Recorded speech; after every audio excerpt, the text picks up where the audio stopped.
La clase pasada habíamos estado viendo la derivación de algunos modelos.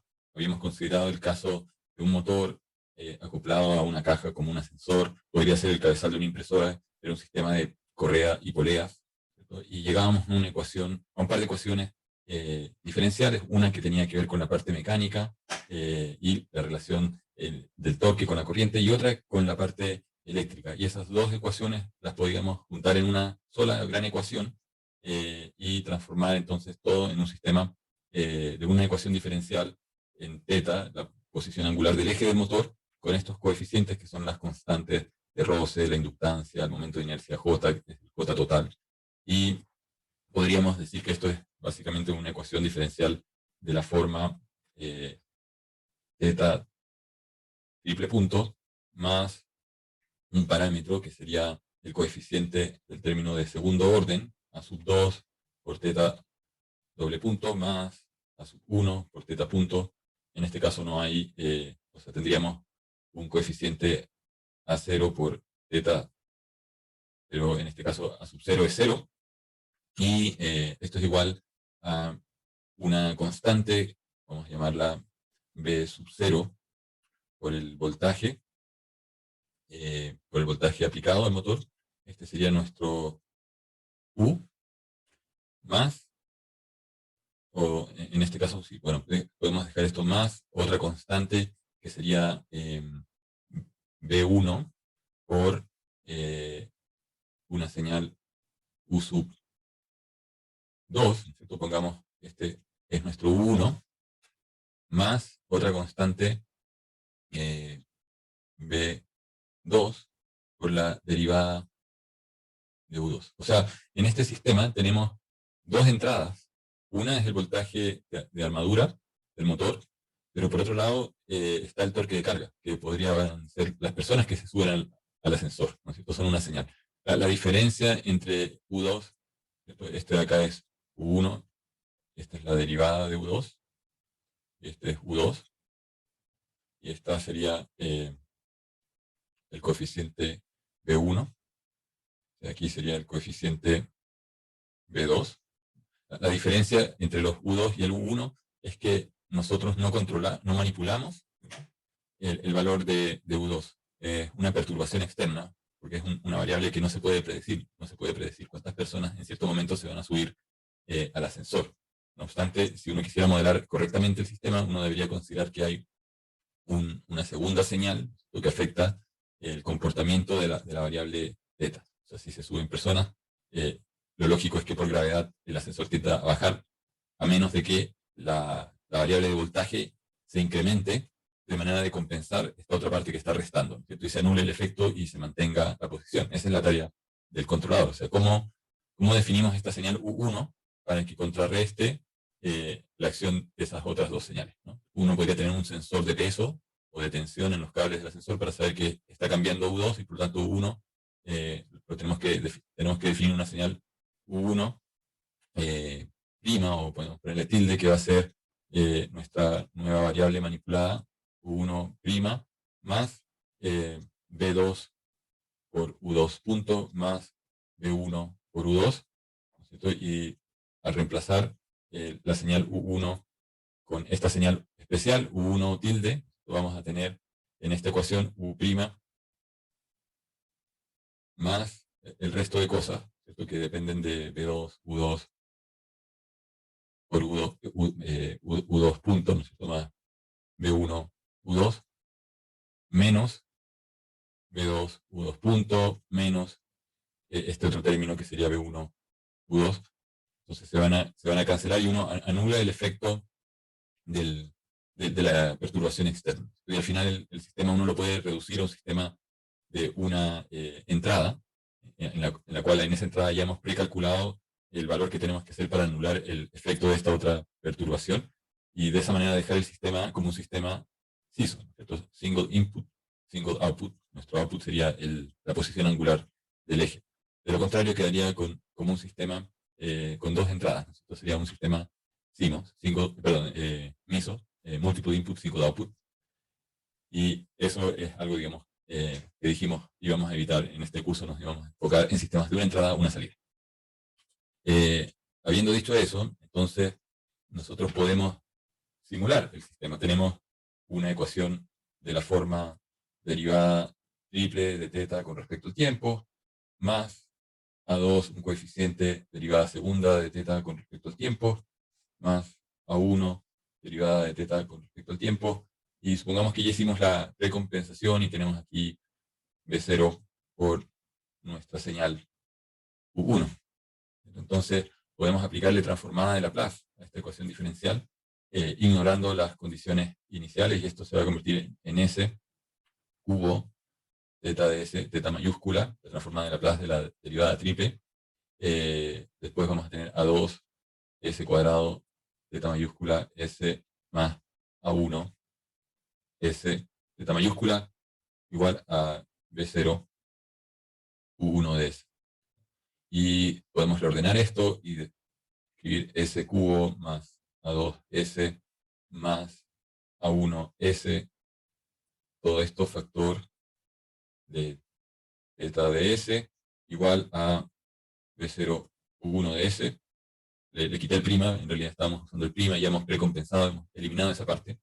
Y tendríamos entonces, si escribimos esto como una relación de la salida, el resultado de la variable de salida, que es la posición angular del motor en función del voltaje, o con respecto al voltaje aplicado en U1, esto sería igual a B sub 0 dividido por S cubo más A2S más A1S. Y entonces, si nosotros decimos que la derivada, o sea, que la velocidad angular, podemos poner omega es igual a la derivada de teta con respecto al tiempo. Entonces, en Laplace, si aplicamos transformada de Laplace a esto, transformada de Laplace sería omega de S igual a S por teta de S. Entonces, omega de S es igual a S por teta de S, o lo que es lo mismo, tomamos esta relación, tendríamos S por B0. Profe, ¿no debería ser S cuadrado? No todavía, a eso vamos a llegar. No, O1S por U1S. Entonces, depende de qué función de transferencia estoy escribiendo. Si yo quiero la función de transferencia de la posición angular con respecto al voltaje, esta es la función, ¿sí? Que arriba, en la segunda línea que escribió, hay un S cuadrado, y abajo, ¿dónde está ese S cuadrado? Aquí. Ah, ya, y ese también debería ir abajo, ¿no? Ahí, sí. Ah, ya, perfecto. Gracias por la, aquí está. Gracias por la indicación. Como les decía, ¿no es cierto? Sí, pensé que se referían al coeficiente aquí de mayor orden, ¿no? Aquí, si se fijan, hay un S cubo, y aquí hay un S cuadrado, ¿no? Se pregunta, bueno, ¿y esta función de transferencia que está aquí, que está representando? Entonces, todo depende de qué cosa es lo que uno quiera modelar. Si nosotros queremos modelar cómo reacciona la posición angular con respecto al voltaje, este sería nuestro modelo, ¿cierto? B0 dividido por S cubo. Si tenemos ese modelo, y lo que queremos saber es cómo varía la velocidad angular, no la posición, sino la velocidad angular. Bueno, la velocidad angular es la derivada de la posición angular, por lo tanto es S teta S. Pero teta S ya tenemos una expresión para teta S, que la podemos sacar de aquí, de lo que está en este cuadrado, ¿cierto? Si esto lo pasamos multiplicando para acá, ahí tenemos nuestra expresión para teta S. Entonces, ahora tenemos que multiplicar S minúscula por teta de S, que es todo esto. Todo eso está aquí. Entonces este S se va con el S cubo que se transforma en S cuadrado, este S se va, ¿no es cierto? Y este S desaparece. Por lo tanto, y si después escribo esto como omega con respecto a U1, o sea, el U1 lo paso de vuelta dividiendo, entonces tengo esta función de transferencia, donde este término de acá, R dividido en LA más J más B dividido en J, es el término A1. Perdón, es el término A2. Es el que multiplicaba el coeficiente que antes era S cuadrado. Este era el coeficiente A2. El coeficiente que está acá. Si nosotros vamos a la transparencia anterior, y vemos Este es el coeficiente A2. Esto es lo mismo que B dividido en J, y en este caso sería J con este de acá, y nos queda RA dividido en LA. Otra manera de agrupar los términos. RA dividido en LA más B dividido en J. Ese es el A2. Entonces, el punto, más allá, digamos, de los parámetros y de los valores específicos, lo que yo quiero, digamos, que vean es que podemos escribir la función de transferencia, ¿cierto? Como la razón de dos polinomios en S, si es que aplicamos la transformada de Laplace. Y eso ya nos permite modelar la respuesta del sistema a una señal, a un estímulo de entrada. Nosotros dijimos que la entrada era aquí un U', ¿no es cierto? Aquí estaría U'. Pero U' en realidad era la suma de dos cosas. Era la suma de una parte que es el voltaje aplicado por este coeficiente K sub T dividido en LAS más RA, y una parte que tiene que ver con TL, el torque de carga, que tiene este TL más T sub, que es la parte de carga más el torque gravitacional. Son los términos que están acá. Entonces, si nosotros aplicamos la transformada de Laplace a la ecuación diferencial original, tendríamos que también aplicarle la transformada de Laplace a este término donde aparecía T de carga punto, ¿no es cierto? Y al aplicar la transformada de Laplace a T de L punto nos aparece un S, multiplicando. A este de acá no le aparece un S. Y por eso, cuando nosotros factorizamos y reordenamos los términos, aparece este elemento de acá. Está actuando como una especie de filtro, ¿no es cierto? Un filtro pasa abajo del primer orden sobre la señal aplicada. Pero más allá de entrar en los detalles de la señal o de la suma de señales que se aplican como un estímulo y que afectan la velocidad angular, bueno, después si yo quisiera acá tener la posición angular es simplemente cuestión de poner un bloque integrador. Porque así como yo digo, omega es la derivada de teta con respecto al tiempo, entonces si yo integro, entonces teta es la integral de omega con respecto al tiempo.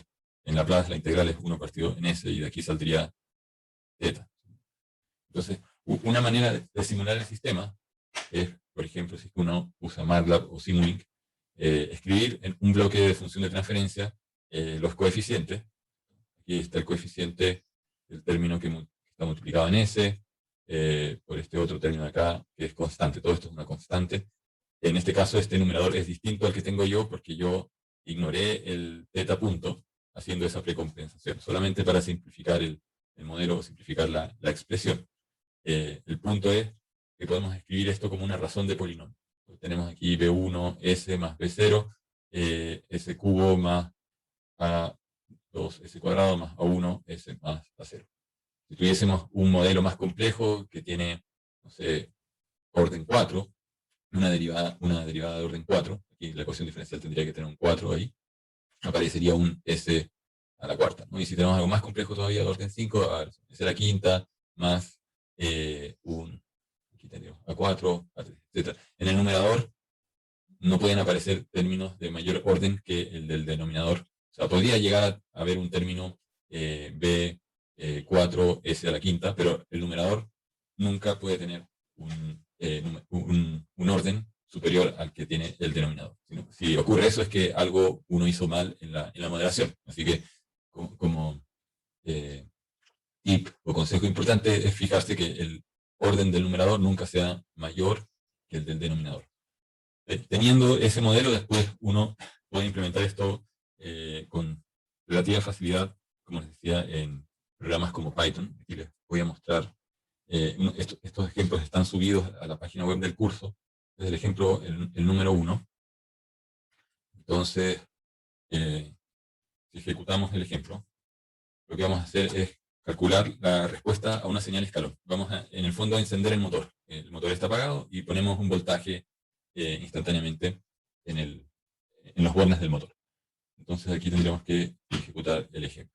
El ejemplo que tienen ustedes cuando lo ejecuten, va a abrir una ventana. Está calculando.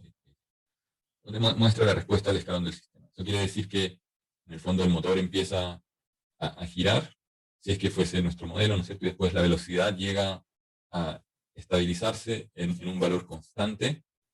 Quiere decir que el ascensor va a seguir avanzando mientras yo no apague el motor. El motor está encendido, el motor tiene torque y por tanto está moviendo el ascensor y se va a seguir moviendo hasta que apague el motor. Eso es lo que nos está diciendo interpretamos la respuesta a una señal escalón aplicado al motor.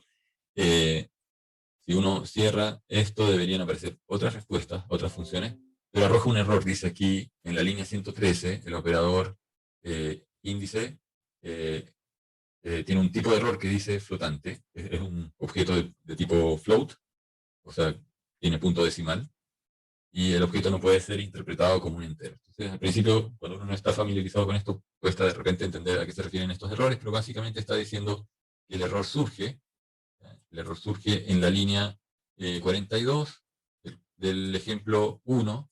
La línea 42, si la vamos a revisar, es la que tiene este comando que dice dividir el espacio linealmente entre el tiempo inicial y el tiempo final, y necesito un número de muestras ns. ¿Ok? Y la función está esperando que el número de muestras sea un número entero. Obvio, o sea, yo no tengo una muestra y media, así que aquí debería haber un número entero. Sin embargo, se está quejando y dice que lo que yo le he pasado no es un número entero, es un objeto con punto decimal, y no puede ser interpretado como entero. Por lo tanto, el código se detiene. Entonces, si vamos a la línea, aquí nos estaba diciendo, línea 42, línea 42, efectivamente está esta función, y dice que ns no es un entero. ¿Por qué no es un entero? Si vamos a la línea anterior, aquí estamos calculando el tiempo inicial, el tiempo final de la simulación que queremos hacer. Queremos simular 100 segundos de la respuesta de nuestro motor. Y queremos tomar muestras cada 0.01 segundo. Entonces, si nosotros dividimos 100 entre, porque aquí esto nos va a dar 100 entre 0.01, ¿cierto? Es dividir 100 entre 10 a la menos 2, nos debería dar 10 a la 4. Ya, 10 a la 4 es un número entero. Uno dice, bueno, ¿de qué se está quejando esto? Si el punto es que desde las versiones de Python 3.5, 3.6 en adelante, el Python antiguo redondeaba los números y les quitaba el decimal. O sea, si uno tenía un número que era 100.0, Python decía, 100.0 es 100, así que es un número entero. Y la función no se quejaba, pero ahora se queja. Entonces, ¿cómo resolvemos esto?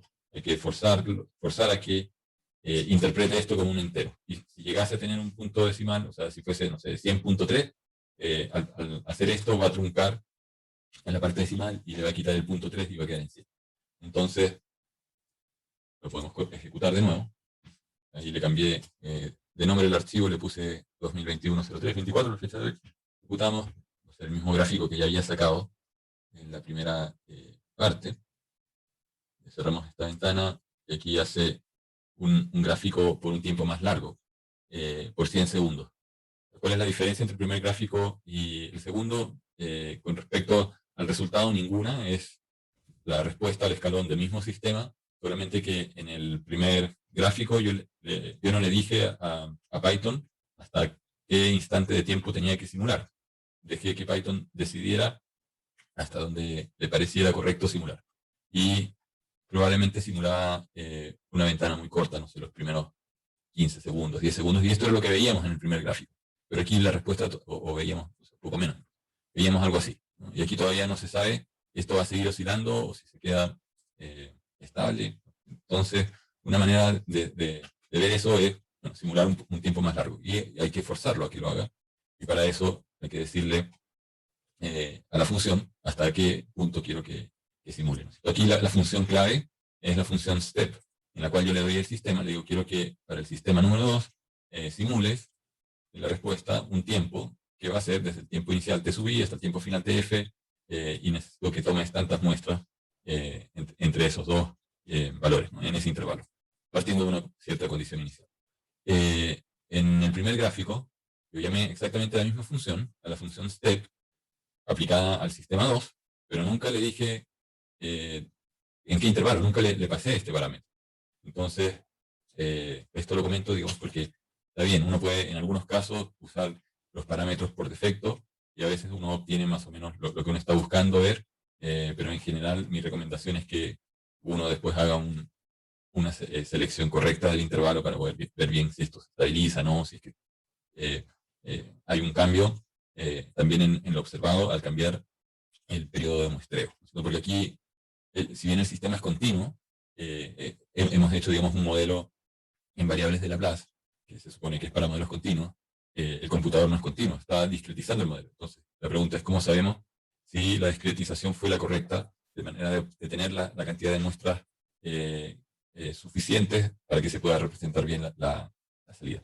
Con este sistema que es tan simple, es un sistema lineal en forma natural, el modelo, las ecuaciones que teníamos del modelo del motor son lineales, la discretización no tiene un efecto muy notorio. Pero cuando uno tiene sistemas que son no lineales, muchas veces ocurre que la discretización que hace el software por defecto no es la correcta y uno ve unas respuestas que no son, o sea, uno tiene un gráfico y el gráfico hace una cosa, muestra otra cosa, pero cuando uno muestrea otra frecuencia, el gráfico muestra otra cosa. Y puede pasar que un sistema que con una frecuencia de muestreo se vea como estable o divergente, con otra frecuencia se vea inestable o convergente, ¿no? Los roles se pueden ver alterados al mirar el sistema discretizado. Después vamos a ver por qué ocurre eso cuando veamos la parte de discretización. Pero por el momento, o sea, tener presente que cuando uno simula no siempre se confíen o se conformen con los parámetros por defecto, ¿no? Una cosa es saber usar la función y otra cosa es, o sea, lo básico de la función, que es eso, y otra cosa es saber cómo pasarle los parámetros para afinar lo observado. El código no es muy complejo, porque aquí, como les decía, la función esencial es la función step, el resto son líneas de comando para hacer el dibujo. O sea, tengo que abrir una ventanita, eso se hace con la función plot figure. Después, si quiero poner un título de la ventana, tengo que usar este comando. Después, tengo que obviamente hacer el dibujo de lo que obtuve en la respuesta, el tiempo y la señal Y, ¿no? Esta respuesta al escalón que sobreoscila inicialmente. Después puedo ponerle el nombre del eje horizontal, el nombre del eje vertical, ponerle una grilla al gráfico, y siempre voy a necesitar usar el comando plot show para que el gráfico aparezca. Si yo no escribo este comando plot show, de hecho lo podría comentar, el primer gráfico no va a aparecer. Y no va a aparecer hasta que el código encuentre algún plot show, porque todos estos comandos se van como acumulando en un buffer y no ocurre nada hasta que no ejecuto ese comando plot show. Aquí estoy, ¿vieron? O sea, apareció el segundo gráfico, aquí atrás debiera estar el primero, pero el primero apareció en el momento en que ocurre este plot show. Entonces, si lo comento también no va a aparecer ningún gráfico. Entonces, ese es como un error a veces, uno se olvida de poner plot show y uno dice, pero ¿qué pasa? No aparecen los gráficos. Bueno, hay que poner eso. Y depende, si uno tiene un proceso muy largo donde uno está calculando muchas cosas, cada plot show detiene el programa y después uno tiene que cerrar el gráfico. En este caso, como quería que vieran esto progresivamente, puse un plot show ahí para que apareciera el primer gráfico. Pero si uno tiene muchas cosas, no tiene sentido poner plot shows intermedios y solamente hacer el plot show al final. Eso. Con respecto a cómo le damos la función de transferencia, la parte clave, donde está definida, bueno, aquí está definida la función de transferencia. Y aquí tal vez partí con un modelo que no es el más sencillo, porque hice un sistema MIMO, en vez de haber hecho un sistema CISO. O sea, en el fondo, construí 4 funciones de transferencia. O sea, ¿cómo se lee lo que está aquí? Si se fijan aquí, el numerador es una matriz, en realidad es una lista de listas. Entonces, cada paréntesis abre una lista, y lo voy a escribir aquí al lado para entender eso. Salirnos. Entonces,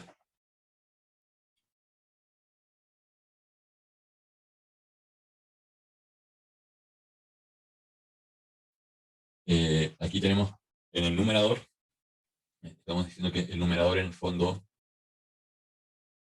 es ¿qué cosa? Es una matriz que tiene 1, 2, después tiene 3, 4, después cerramos el paréntesis que viene después del 3, 4, partimos una nueva fila, 5, 6, y tenemos después 7, 8. Después el denominador, en este caso también, el primer paréntesis es como iniciar la matriz, después iniciamos la primera fila, el segundo paréntesis cuadrado inicia la primera fila.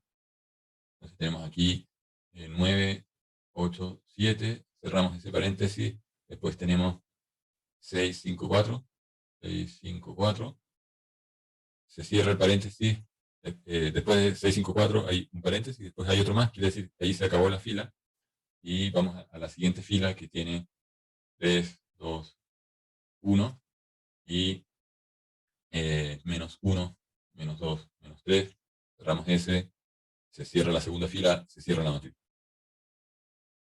Entonces aquí tenemos un sistema de 4 funciones de transferencia. Esto es lo mismo que si hubiésemos escrito un sistema en el cual tenemos 4 funciones de transferencia, S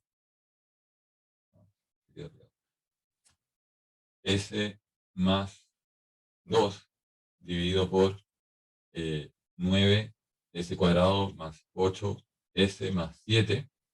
Después tenemos 3S más 4 dividido por 6S cuadrado más 5S más 4. Y abajo tendríamos 5S más 6 dividido por 3S cuadrado más 2S más 1. Y finalmente 7S más 8 dividido por menos S cuadrado menos 2S menos 3. Entonces aquí tenemos nuestros inputs, U1, U2, un sistema de 2 inputs y 2 salidas que serían Y1, Y2. Y esto de acá lo podemos llamar la función de transferencia de la fila 1, columna 1, la función de transferencia de la fila 1, columna 2, esto es la función de transferencia de la fila 2, columna 1, esta es la función de transferencia de la fila 2, columna 2. Entonces, si nosotros quisiéramos calcular la salida Y1, esto va a ser función de transferencia 1, fila, o sea, columna 1, fila 1, multiplicado por U1, más función de transferencia U1, o sea, función de transferencia fila 1, columna 2, multiplicada por U2. Y la salida 2 es la función de transferencia de la fila 2, columna 1, multiplicado por 1, más la función de transferencia de la fila 2, columna 2, multiplicado por U2. Entonces, ¿cómo calculamos aquí la respuesta al escalón? Si uno quisiera encontrar la respuesta al escalón de la señal 1, puede ser la señal 1 podría ser la posición angular. Bueno, la pregunta es, tendríamos que aplicar un escalón en U1 y tendríamos que aplicar un escalón en U2. La pregunta, y eso nos lleva a otra pregunta. ¿Qué pasa si hacemos los escalones al mismo tiempo? Los efectos se van a superponer, no vamos a saber cómo responde la posición frente a un estímulo en U1, ¿no? Porque el estímulo U1 podría ser nuestro voltaje de armadura y nuestro estímulo U2 podría ser las personas que se suben al ascensor. Y obviamente cada una tiene un efecto distinto. Las personas que se suben tienden a hacer que el ascensor baje, digamos, por un tema de peso, que aumenta, y en cambio el aumentar la señal U1 es aumentar el torque que tiene el motor, o hacer que el motor tenga torque, y por lo tanto la respuesta debiese ser que el ascensor suba. Entonces, para ver los efectos, podemos hacer escalones simultáneos, pero no es lo recomendable. Lo que uno tendría que hacer es... ¿Sí? Sí, tengo una pregunta, me perdí. ¿Por qué definir la matriz de esta forma con las funciones de transferencia? ¿Son valores arbitrarios? Sí, o sea, aquí estoy haciendo un ejemplo hipotético. Por el momento, no se preocupen, porque, claro, este 3, ustedes pueden decir, ¿de dónde saqué yo 3? Tendría que ir aquí a los apuntes del modelo, ¿no es cierto? Y ver cuánto vale este coeficiente y la inductancia seguramente va a valer, no sé, 50 milihenries, ¿ya? Entonces tendría que poner 50 por 10 a la menos 3 y poner el ROS, etcétera, y me va a dar un número que no es entero y tiene un montón de decimales. Entonces yo, en este momento, digamos, no quiero distraernos con los números específicos, si tienen decimales, no tienen decimales, simplemente el punto es de que tenemos una función de transferencia de orden 3, podemos incluso simplificarla, llevarla a una de orden 2, si es que estamos analizando la velocidad, ¿no? Lo que quiero mostrar con el ejemplo es cómo armaríamos la función de transferencia. Obviamente, si es una función de orden 3, aquí, por ejemplo, en el código, yo no tendría tres coeficientes, ¿no? Aquí tengo el coeficiente del S cuadrado, del S a la 1 y del S a la 0, que es el que va acá, ¿no? Entonces, si tuviese un orden 3, tendría que agregar a cabo un numerito más. Pero eso son detalles que van a depender del modelo específico que están trabajando. Entonces, ya por un momento pensé que este ejemplo era el del ascensor. Sí, yo sé, y yo dije, miren, esta es la respuesta del motor, y en realidad estoy haciendo un poco de trampa, porque en realidad ese modelo no es exactamente el del ascensor. Es parecido, pero... Profe, y en el caso del ascensor, o sea, mm, como siendo más específico, U1 y U2 sería el voltaje de armadura y la carga del ascensor, como la claro, entrada, ¿no? claro, exacto. Ya, ¿y o sea, si hubiese variable constante que se inyecta al principio, ¿dónde se inyectaría? Si hay una variable constante, hay, digamos, dos posibilidades, ¿no es cierto? O sea, si aplicas la transformada de Laplace de la constante, eso sería un impulso. O sea, que tendrías que definir que hay una variable de tipo impulso acá y no una variable de tipo escalón. La otra posibilidad es decir que si bien hay una constante, ¿no es cierto? Porque efectivamente hay una constante en el ascensor es una caja que está permanentemente tirada por la gravedad. O sea, eso existe siempre, desde si te pones en t igual a 0, en t igual a 5 segundos hacia adelante, o retrocedes en el tiempo en el pasado, hay gravedad, por lo tanto está siempre presente esta señal sobre el sistema. Si uno grafica, digamos, la fuerza de gravedad versus tiempo, existe antes de t igual a 0 y después. Por lo tanto, sería una constante y una manera correcta sería decir la transformada de Laplace de esta constante es un delta de Dirac. La otra opción es decir, si bien sabemos que esto es una constante, vamos a borrar esta parte y vamos a decir que la gravedad aparece en t igual a 0. Pero no me gusta eso. Bueno, yo les digo, sí, aparece en t igual a 0 porque supongamos que el ascensor tiene unos cachitos ahí y tiene un mecanismo de freno, que es verdad, o sea, hay unos motores o algo que traban el ascensor en cada piso. No es que el motor esté encendido todo el tiempo. El ascensor llega a un piso y se activan unos bloqueos que mantienen el ascensor fijo en cada piso. Luego avanza hasta otro piso, estas cosas se liberan, esto avanza y después se activan estos ganchos o elementos que bloquean el ascensor. Entonces, mientras está bloqueado, es como que en el fondo este gancho está haciendo el trabajo de anular el MG. Por lo tanto, mientras yo no suelte los ganchos, hay algo que anula el MG y por lo tanto, desde t igual a 0, que es en el instante en que yo enciendo el motor porque ya quiero que se mueva, los ganchos desaparecen, ¿no es cierto? Y por lo tanto es como que aparece MG y en ese caso estaríamos diciendo MG aparece como un escalón y lo podemos obviamente modelar como una respuesta al escalón. No sé si queda un poco más claro ahora, Sí, pero en varios sistemas ocurre lo que tú mencionas. O sea, cuando uno ve las antenas de los telescopios, en el caso de ALMA, o de los telescopios más tradicionales, el sistema que es como uno podría pensar el sistema de un cañón, de un tanque, ¿no es cierto? Tiene que subir una barra o inclinarla en elevación y dirigirla en azimut. Esa barra está siendo tirada por la gravedad y en el momento en que esto se empieza a mover, el motor tiene que luchar contra la gravedad, que es el mismo caso del ascensor. O sea, la gravedad, cuando uno plantea las ecuaciones, la gravedad está siempre ahí. En el caso de un brazo robótico también. O sea, si tengo el brazo estirado, la gravedad está actuando todo el tiempo, a menos de que yo tenga frenos en cada una de las articulaciones que bloqueen el brazo. Nosotros no tenemos frenos en el codo, en el hombro, ¿no es cierto? Y si estamos con el brazo estirado, nuestros músculos pueden, digamos, tensarse para mantenerse ahí un rato, pero después de un rato nos vamos a cansar de estar con el brazo estirado y nos vamos a tener que bajar. Por lo tanto, hay algo que tiene que hacer ese trabajo de anular la gravedad.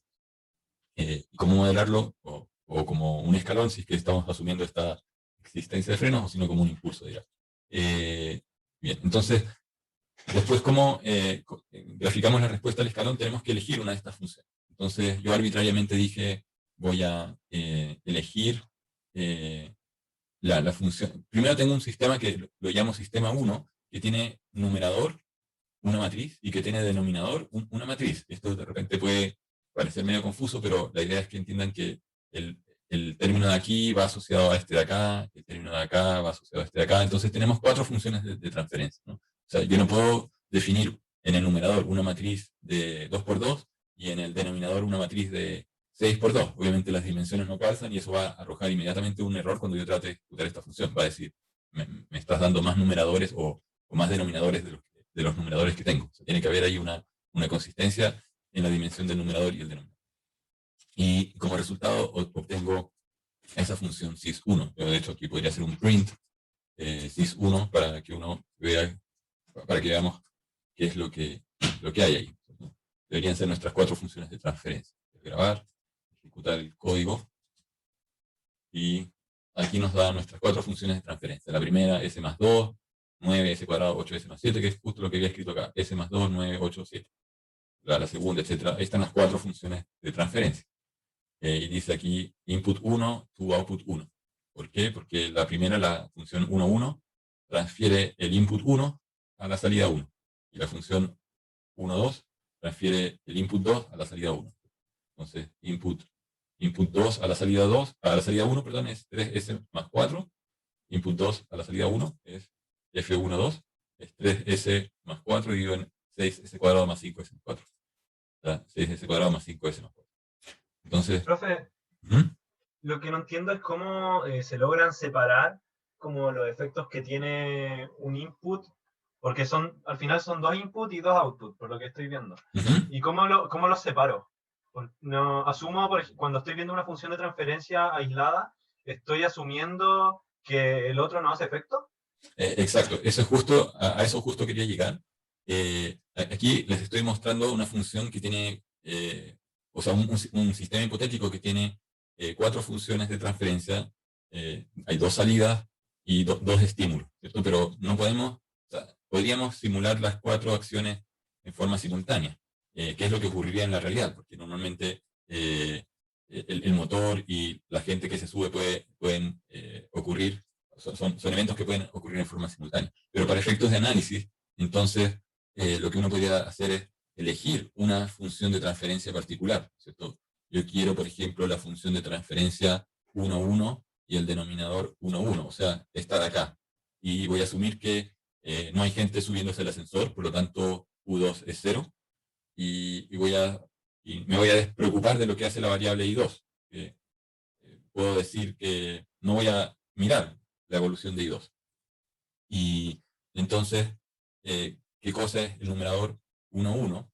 Es el sistema 1, al cual tengo que extraerle el elemento 0,0. Lo que pasa es que en los índices de Python, esto no sé si lo saben, pero a diferencia de MATLAB, este elemento tiene coordenadas 0,0.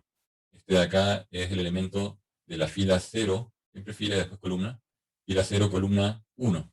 Esto es de la fila 1, columna 0, y este es fila 1, columna 1. Los índices en los vectores y matrices de Python siempre parten en 0, 0. En MATLAB esto sería el 1,1, que es la notación más parecida a la que uno usaría en matemáticas. Esto es fila 1, columna 1, esta sería fila 1, columna 2, esta sería fila 2, columna 1, esto sería fila 2, columna 2. Pero en Python hay que restar un número, ¿no es cierto?, a nuestra indexación tradicional. Entonces, aquí tenemos fila 0, o sea, es la fila número 1, columna 0, y después tenemos fila, el denominador está guardado en esa ubicación.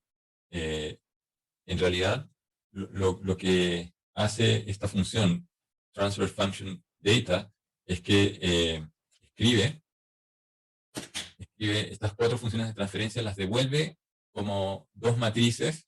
En el fondo aquí tenemos una matriz, ¿cierto? Y aquí tenemos otra matriz. Entonces, es como que hubiésemos puesto un stack o hecho un sándwich con 2 matrices. Entonces, en el primer piso tenemos esta matriz, en el segundo piso tenemos la matriz denominador.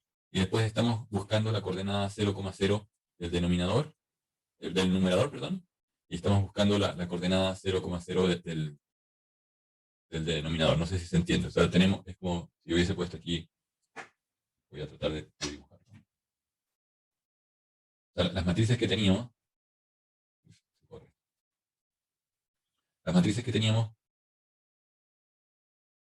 tienen el numerador 1,1, el numerador 1,2, numerador 2,1 y el numerador 2,2. Aquí abajo tenemos otro piso con otra matriz que tiene el denominador 1,1, el denominador 1,2, el denominador 2,1 y el denominador 2,2. Entonces necesitamos extraer este dato y este dato de acá. Entonces tenemos que ir al piso 0, después al piso 1 y el piso y a la esquina 0,0 y a la esquina de acá 0,0. Entonces eso se escribe 0, de esta manera, paréntesis 0, paréntesis 0, paréntesis 0, y en el otro piso 1, 0, 0. Esa es la manera de extraer esa función de transferencia. Entonces, teniendo los datos del numerador y el denominador, podemos crear una nueva función de transferencia. En este caso la llamé sistema 2, y estamos en el fondo mirando la respuesta de esta función de transferencia en forma individual, solamente de esa función de transferencia. ¿Profe? ¿Sí? ¿Esa función no se podía sacar del sys1? Sí, se podía, a ver, del sys1 no se puede sacar. Esta línea la puse intencionalmente para que aprendan a usar una función del package de control que tiene Python, que se llama Transfer Function Data, que les devuelve el contenido. O sea, no se puede acceder, ese es el problema, que esta función es un tipo de dato complejo que imprime esto, que hace esto. Entonces, cuando uno trata de decirle sys1 0,0, les arroja error. No le pueden pedir a sys1 este elemento. Para pedírselo hay que hacer este traspaso. Es un poco una lata, pero hay otro camino más corto. Ustedes me podrían decir, pero está perdiendo tiempo, debería haber accedido directamente a num 0,0 y, o sea, podría haber hecho acá sys3 igual a df num 0, 0 y den 0, 0, y deberíamos tener exactamente lo mismo. Entonces después aquí hago un print de sys2 y un print de sys3. Ahora, la razón de haber hecho esto y de enseñarles a usar tfdata es porque a veces a uno le pasan estructuras de datos que ya están grabadas en un archivo que son de este tipo. A uno no le dan esto, supongamos que no me lo dan. Le pregunté, bueno, ¿cómo recupero los coeficientes? Porque finalmente lo que a mí me interesa son los coeficientes. Eso es lo que define el sistema. Si yo tuviese esto, habría hecho directamente esto. No me habría dado esta vuelta pasando por Transfer Function Data. Pero a veces ocurre que no está esta información y esta es la manera de extraerla. Así que con este ejemplo estoy como matando varios pájaros de un tiro. Cómo crear una función de transferencia, mimo, cómo hacer una CISO y cómo sacarle los datos. Ya, entonces ejecutemos esto a ver si estamos bien. Tengo que cerrar la ventana porque había puesto a correr esto, ¿no? Entonces, Sí. ahí estoy corriendo. Y si se fijan, las dos funciones que imprimí al final son la misma, ¿no? S más 2 dividido por 9s cuadrado más 8s más 7, etcétera, son la misma función. ¿Sí? ¿Sí? Es que yo tenía una duda así como más de código. Si yo quisiera como graficar todos los sistemas por separado, tendría que ponerlos como en la línea que dice PLT plot, ¿cierto? ¿O estoy equivocado? ¿O va a verlo en una sola gráfica? Si quisieras graficar en una sola ventana varias curvas, varias respuestas, tienes que hacer varios plots. O sea, una posibilidad es que tengas, por ejemplo, vamos a hacer esto, mira. No sé si eso responde tu pregunta, pero voy a tener que crear una segunda variable auxiliar y decirle t igual a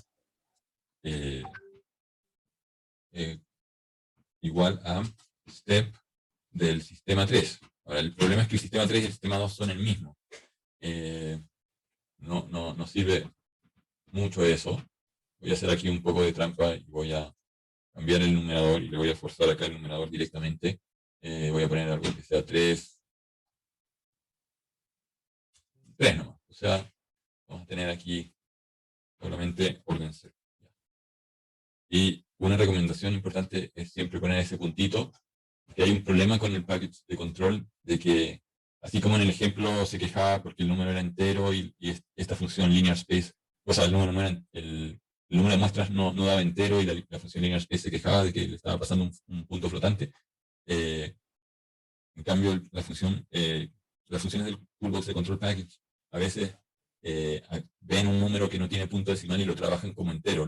La función, como que el paquete se quedó con la lógica del Python antiguo y de repente redondea cosas de entero y empiezan a ver resultados incorrectos. Y me costó descubrir eso, pero entonces siempre la recomendación, aunque estén ocupando números que son punto cero, ¿no es cierto?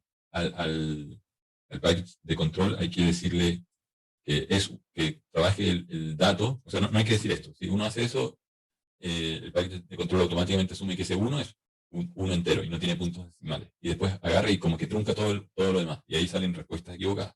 Entonces hay que forzarlo a que se entere. Ese es un punto importante. Ya, ahora, entonces con respecto a la pregunta, ¿cómo grafico dos respuestas? Bueno, una es hacer esto, una posibilidad. Y poner aquí, perdón, y dos, ¿no es cierto? Entonces tengo dos curvas. En realidad, este T está de más porque el primero es el que debería definir el eje del tiempo. Entonces, vamos a ver si nos deja hacer eso. Puede que se queje, lo hizo, ya. Entonces aquí, ¿qué es lo que está ocurriendo? Y es otra razón para forzar las escalas de tiempo, que el sistema número 2, ¿no? De acá tiene una dinámica distinta y Python, el package de control de Python calcula que el sistema se estabiliza más o menos en 10 segundos. Por lo tanto, de ahí en adelante no tiene para qué seguir simulando porque viene una línea que se va a estabilizar. Mientras que la dinámica de este otro sistema es distinta. Yo le puse un numerador distinto, hace otra cosa, y Python calcula que se va a estabilizar como en el segundo 100. De repente si aquí pongo 1.5 se va a estabilizar en la mitad, no sé, 50. Veamos qué pasa. Voy a borrar esto. Entonces simulo de nuevo. Aquí escribí esto mal, ¿no? 1.5 no necesitaba ese punto. Eso ahí. Entonces, no, sigue simulando hasta 100. Bueno, pero el 1.5 cambió la amplitud. Claro, redujo la amplitud a la mitad. Bueno, el punto es que sigue estabilizándose bastante después, porque no tiene este numerador que tiene un orden 2. Si yo aquí cambio el numerador, voy a poner, no sé, inventar 3.0.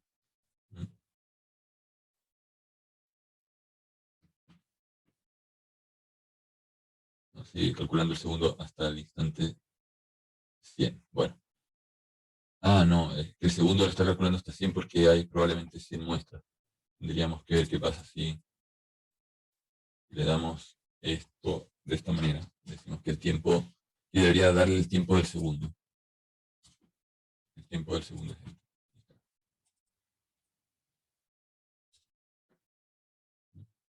Ahí está. Ahí sí están alineados temporalmente. ¿Por qué? Porque en estas dos funciones step, si bien están bien llamadas, aquí le están entregando el control a Python. Básicamente Python dice, mira, este sistema responde con una cierta dinámica, de una cierta manera, y por lo tanto creo que necesito tantas muestras, y este otro responde con otra característica, y necesito otra cantidad. Entonces, al hacer esto, yo estoy forzando a que la base de tiempo de I2 sea la que esta función calculó. Puede que estos dos vectores, el T y el T2, no sean iguales. Entonces, aquí va a haber una alineación de los tiempos con respecto al eje común. Y esa es una forma de hacerlo. Otra forma sería hacer un plot por separado. Entonces, ahí quedaría esto así. Y si lo corremos, debiera superponer las dos respuestas. Python sabe que ya utilizó un color, entonces para la siguiente va a utilizar otro color. Entonces hay una función para agregar leyendas, y hay otros ejemplos que yo les compartí de cómo hacer gráficos más complejos. Este ejemplo, digamos, no quería enredarlo aquí haciéndole mucha modificación a los gráficos, dejarlo lo más simple posible. Para que vieran, digamos, que uno puede simular y obtener respuestas, y hay detallitos que son importantes, base de tiempo común, ese tipo de cosas, si no uno llega a conclusiones equivocadas, ¿no? Inicialmente estábamos pensando, el otro sistema es más lento, en realidad no era más lento, y eso igual no se los había comentado, pero me parecía raro porque dije que lo que determina la velocidad de respuesta son los parámetros que están en el denominador, y en ambos casos el denominador era el mismo, lo único que yo había hecho era cambiar el numerador. El numerador lo que hace es alterar la amplitud, puede también alterar un poco la forma en que sobreoscila el sistema, pero la respuesta viene determinada por los polos del denominador. Eso es algo que vamos a ver más adelante. Por lo tanto, no debería haber ocurrido que un sistema respondiese tan lento comparado con el otro. Y obviamente eso me hizo pensar en, aquí la base de tiempo no es la misma, y no se está calculando de la misma manera y por lo tanto tengo que extraer el parámetro. La otra forma de evitar eso es haber hecho esto, que tanto al sistema 2 como al sistema 3 yo le especifique los instantes de tiempo para los cuales quiero tener una muestra. Y en ese caso yo me aseguro que efectivamente los dos resultados del step sistema 3 con T2 y el sistema 2 con T2 tengan la misma base de tiempo. O sea, si uno compara lo que hay en este vector T2 y lo que hay acá, es lo mismo, porque aquí cuando yo esfuerzo ciertos instantes de tiempo a ser simulado, la función step obviamente retorna los datos en esos instantes de tiempo, no en otros. Aquí no le estamos dando instantes de tiempo y entonces le estamos dejando a criterio de la función el rellenar ese vector de tiempo. Eso. Otro ejemplo que les puedo mostrar, este era el ejemplo 01 que se llama Transfer Function Model and Step. Era como algo muy básico que uno haría con todo sistema. Ahora ya saben cómo poner una función de transferencia y cómo encontrar la respuesta al escalón. Vamos a ver el segundo ejemplo, que es Transfer Function Model and Roots y raíces. Entonces, voy a abrir el segundo archivo. Voy a subir acá. Entonces, segundo archivo. Open. Vamos a cambiar de nombre. File. Save as. Media 2021. Ya, entonces aquí este es un poco más simple porque solamente creé un numerador y un denominador, es realmente un sistema CISO. Y usamos la función TF, Transfer Function, ¿no es cierto? Algo que no había comentado, pero para poder usar esa función TF hay que importar el toolbox control.matlab asterisco. Esa es la línea que carga estas funciones como TF, step, están contenidas en esta librería. Las funciones para graficar, para hacer estos plots, xlabel, ylabel, están en esta librería, la librería matplotlib, ¿okay? Hay que tenerla instalada. Y NumPy es como esencial para todo lo que es estas funciones, ¿no es cierto? Cálculo de rangos, funciones matemáticas, trigonométricas, etcétera, están en NumPy. Bueno, aquí lo que estamos haciendo es crear una función de transferencia. Hay unas preguntas en el chat, parece. Déjenme abrir el chat porque no lo tenía abierto. Sí, hay un tutorial subido, se llama Python Help. Cualquier problemas que tengan me avisan o me escriben para poder orientarlo. Que les estaba mencionando, aquí, bueno, creamos nuestra función de transferencia y con esta función, polyroots, le estamos pidiendo que nos dé las raíces de una ecuación característica o denominador que tiene esa forma. Voy a aquí escribir en una nueva ventana nuestras raíces, o sea, estamos con un denominador que tiene S, 5S cuadrado más, era 1, 2, 5. Era 1, 2, 5. Entonces, esto era S cuadrado, 1, 2, S más 5. Más 5. Si hacemos eso igual a 0, esta ecuación tiene raíces S igual a menos 2 más menos 4 menos 20 dividido por 2. O sea, esto va a ser menos 1 más menos raíz de menos 16. O sea, esto va a ser menos 1 más menos J4. Esas son las raíces de esa función, de esta ecuación característica. Ahora fíjense que a la función para extraer raíces le tuvimos que pasar el polinomio al revés. O sea, el coeficiente de orden 0, que era el 5, lo pasamos primero, el coeficiente de orden 1 lo pasamos después, y el coeficiente de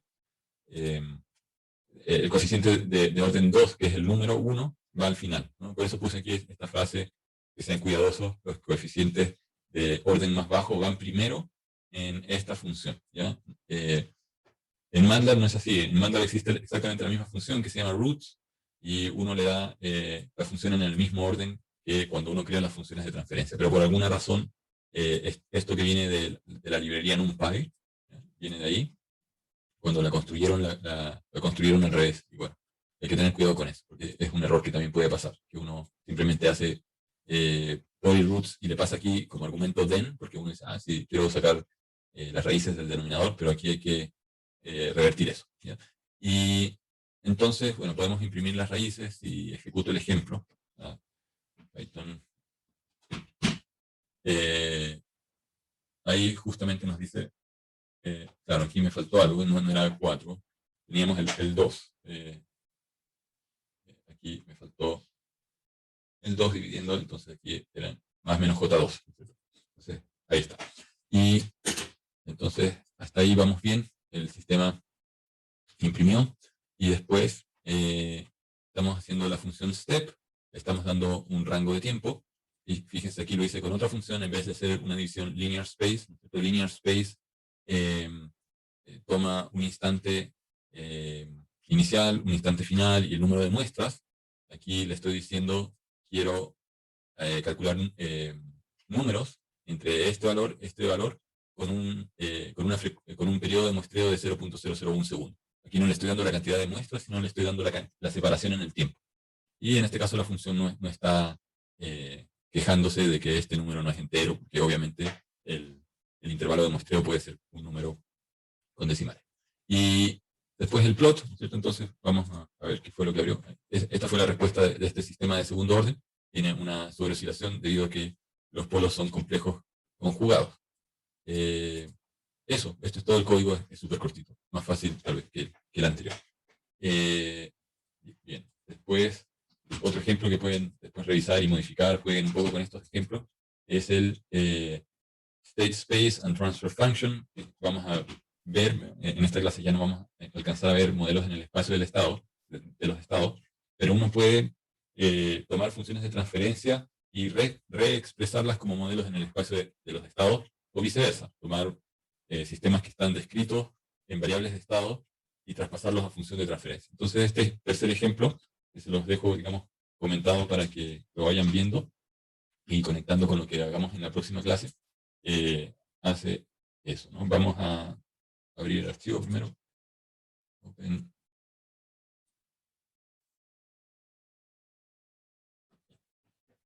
Entonces aquí estoy dando matrices ABCD, no sé si, perdón, no sé si alcanzaron en el curso de señales y sistemas a ver descripciones en variables de estado con matrices ABCD. Aquí vamos a repasar esa parte.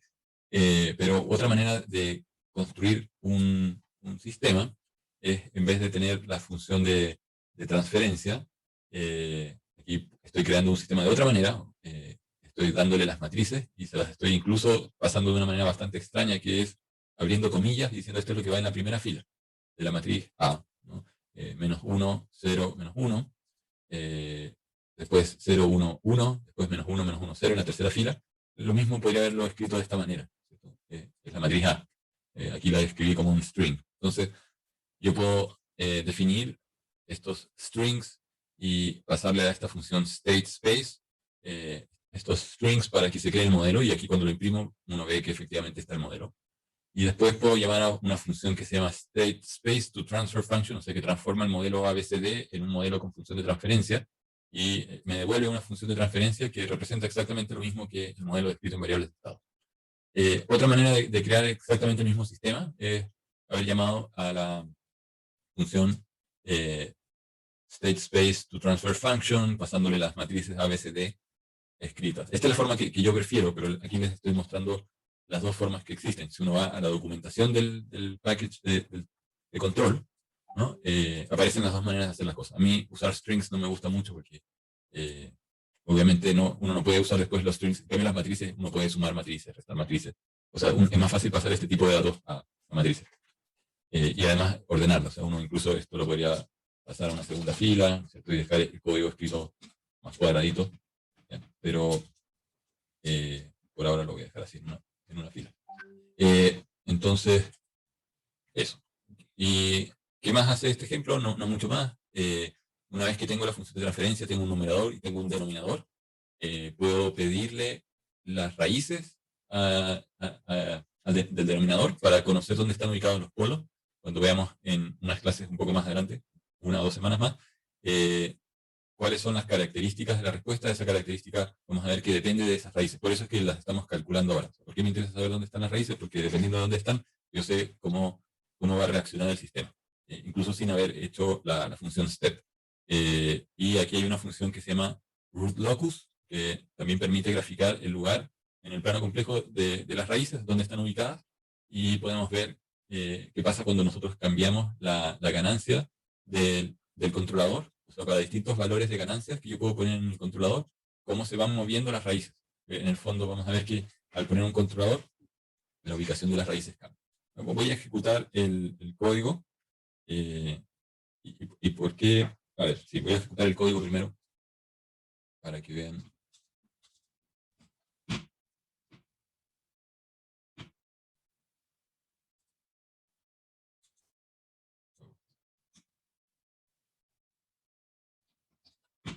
Ya. Entonces, aquí están las matrices, las estoy imprimiendo, se ven bien. Aparece aquí la matriz A, la matriz B, un vector columna, vector fila, en este caso el de 0. Aquí está nuestra función de transferencia. Nuestra función de transferencia construida de esa manera es el sistema S1. Aquí estamos haciendo el print. Aquí primero imprimí el sistema S1 que hace la impresión de las matrices. Lo mismo que yo habría hecho acá con esas matrices. Después estoy traspasando el sistema S1 a función de transferencia y le digo, imprime cuál es la función de transferencia asociada a ese sistema, y aquí me da el resultado. Y después le estamos haciendo, toma las matrices ABCD, crea una función de transferencia, imprime la función de transferencia. Obviamente llegamos a la misma conclusión. Aquí le di las matrices que son lo mismo que está acá arriba, tenía que hacer la misma función de transferencia. Si hubiese salido algo distinto, tal vez me equivoqué en llenar los datos, ¿no? Aquí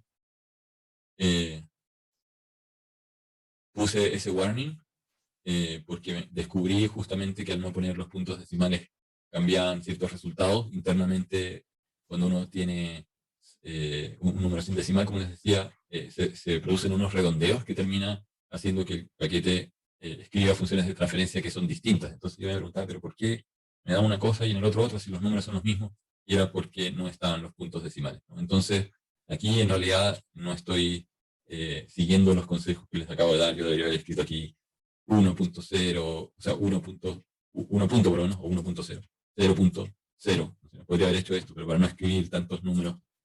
Entonces, por ahora los voy a borrar. No, en este caso no afecta. Justo ocurre que en este caso no afecta, pero en otros sí. Entonces, aquí sí está todo ingresado con los 0 puntos para decirle, mira, esto es un punto flotante, no lo redondees.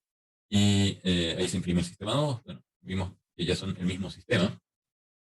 Y fíjense, o sea, fíjense que al no haber pasado los puntos, aquí hay redondeos, ¿no es cierto? Tenemos 2s cuadrado, 2s menos 2. ¿Ya? El numerador está igual, 2s cuadrado, 2s menos 2.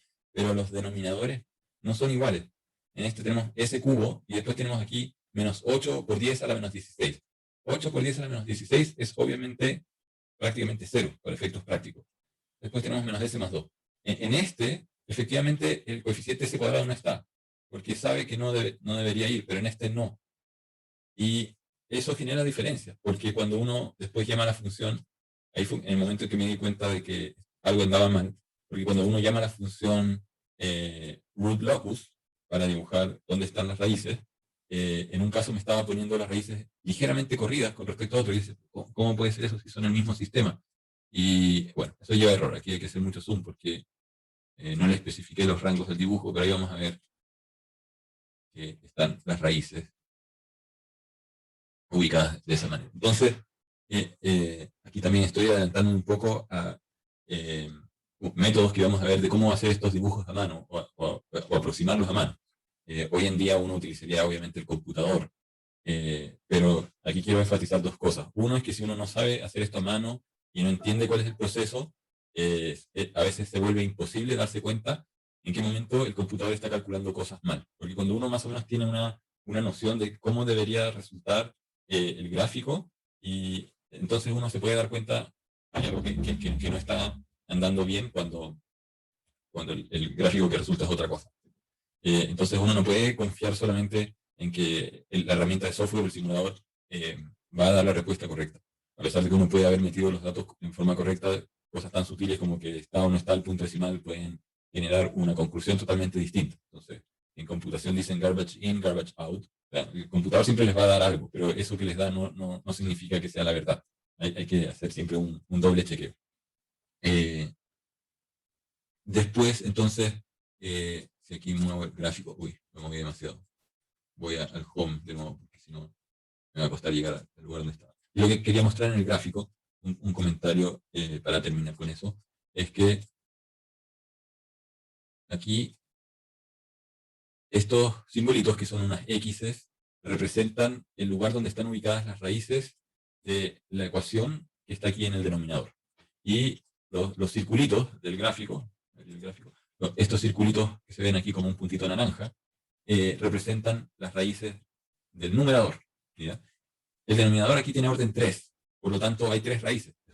Es un polinomio de orden 3, hay 3 raíces. Y el numerador es un polinomio de orden 2, así que hay solamente 2 raíces. O sea, solamente hay 2 puntitos naranjas y hay 3 X. Y vamos a ver que las X, las raíces del denominador, que se llaman polos formalmente, convergen a lo que se llaman ceros, las raíces del numerador. Siempre convergen. Ahora, en este caso hay 3 polos y 2 ceros, así que solamente 2 de estos polos convergen a 2 ceros, y el otro polo que está acá hace algo extraño, se da una vuelta y se escapa a menos infinito. O sea, uno dice que uno de los polos converge a un cero imaginario que está en alguna parte del espacio en infinito. No lo podemos ver, no lo podemos dibujar acá. ¿Ya? ¿Y por qué interesa saber hacia dónde convergen estas raíces? Porque en el caso de los sistemas lineales, la ubicación de estas raíces, de estos polos, nos dice si el sistema va a ser estable o no. Si el sistema tiene polos que entran al lado izquierdo del plano complejo, aquí el eje vertical corresponde a la parte imaginaria. Nosotros las raíces, en este caso pueden ver, son raíces que tienen, una de estas tiene parte imaginaria 0, y tiene parte real menos 1.5 y algo, pero las otras dos son complejas conjugadas. Tienen parte real 0.76 menos 0.85J, y la otra 0.76 más 0.85J. Entonces hay dos que son complejas conjugadas y tienen parte real positiva. El que tengan parte real positiva quiere decir que en la solución aparece una exponencial con exponente positivo, o sea, eso diverge, oscila y diverge. Pero vemos que el sistema realimentado, porque aquí estoy poniendo unas ganancias, después vamos a ver cómo hacer eso. Entonces, para ciertos valores de ganancias, las raíces se empiezan a mover y se meten adentro del plano complejo del semiplano izquierdo. Aquí está el eje imaginario, no está pintado de otro color, pero aquí está el 0, ¿no es cierto?, del eje horizontal. Entonces este es el eje vertical del plano complejo, y todo lo que está a la izquierda de esta vertical tiene parte real negativa. Entonces, si yo encuentro con qué ganancia las raíces se mueven al lado izquierdo, estoy a salvo. Ya sé que ese sistema, con ese valor de ganancia, va a poder ser estabilizado. Y puede que ocurra que para algunos sistemas yo siga aumentando la ganancia y de repente una de las raíces se escape y se meta de vuelta al lado derecho. Entonces, cuando eso ocurre, el sistema se vuelve inestable. El diseñador del controlador tiene que hacer este tipo de análisis para saber cuál es el rango de valores que me asegura que el sistema sea estable, para evitar, digamos, colocar una ganancia al controlador que dañe el sistema, que lo inestabilice. ¿Ya? Eso es. Lo dejamos hasta acá por hoy. No sé si hay alguna consulta. Si no, nos vemos el día viernes. Muchas gracias a todos. Que estén bien. Chau. Abrazo, profe. Bien.